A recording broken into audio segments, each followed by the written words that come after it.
Le port mystérieux dans un repli secret de la côte bretonne, se trouvait un port oublié par le temps et les cartes maritimes. Ce port, nommé « Port des Étoiles », était entouré de légendes et de mystères.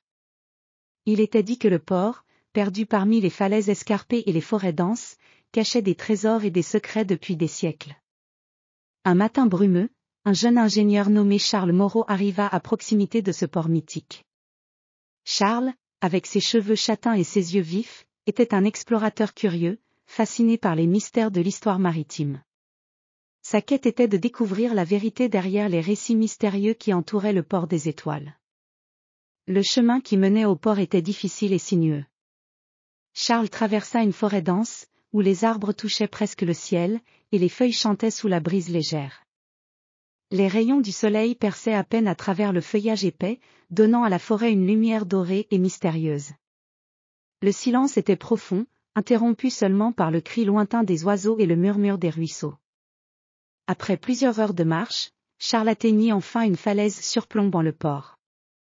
La vue qui s'offrit à lui était à couper le souffle.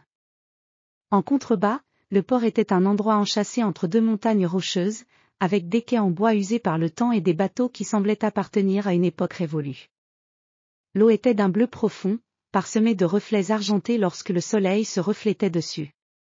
Le port était en grande partie abandonné, mais il dégageait un charme indéniable, un mélange d'élégance ancienne et de nostalgie. Charles descendit prudemment vers le port, ses pas résonnant sur les planches de bois usées. À mesure qu'il approchait, il remarqua des vestiges de la vie passée, des filets de pêche abandonnés, des caisses vides et des cordages enchevêtrés.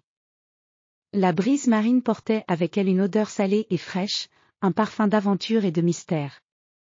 Le port semblait avoir été un centre animé de commerce autrefois, mais maintenant il était envahi par la végétation. Des lianes et des herbes folles avaient pris possession des anciens bâtiments, créant un labyrinthe de ruines mystérieuses. Charles se dirigea vers un vieux bâtiment en pierre qui semblait être le centre du port. Ses murs, bien que couverts de mousse, gardaient une certaine majesté, et les fenêtres brisées offraient un aperçu de l'intérieur sombre et poussiéreux.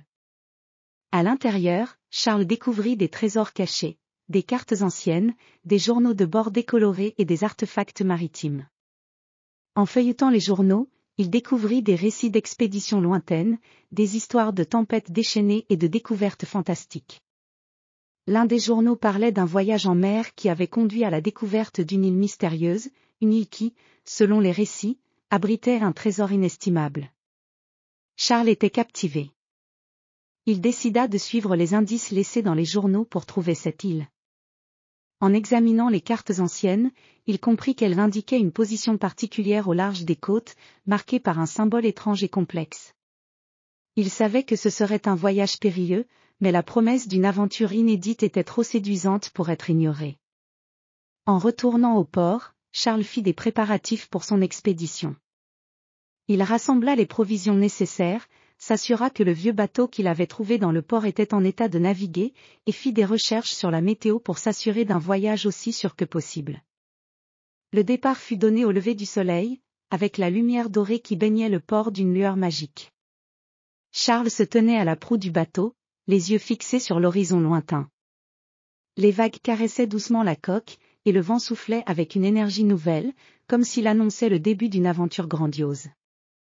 À mesure que le bateau s'éloignait du port, Charles ressentit un mélange d'excitation et de respect pour le lieu qu'il quittait. Le port des Étoiles, avec ses mystères et ses légendes, resterait gravé dans sa mémoire comme un symbole d'aventure et de découverte. Alors qu'il se dirigeait vers l'horizon, il savait que chaque vague qui se brisait contre la coque était un pas vers une histoire encore plus fascinante, une histoire qui, espérait-il, lui dévoilerait les secrets cachés au-delà de l'océan.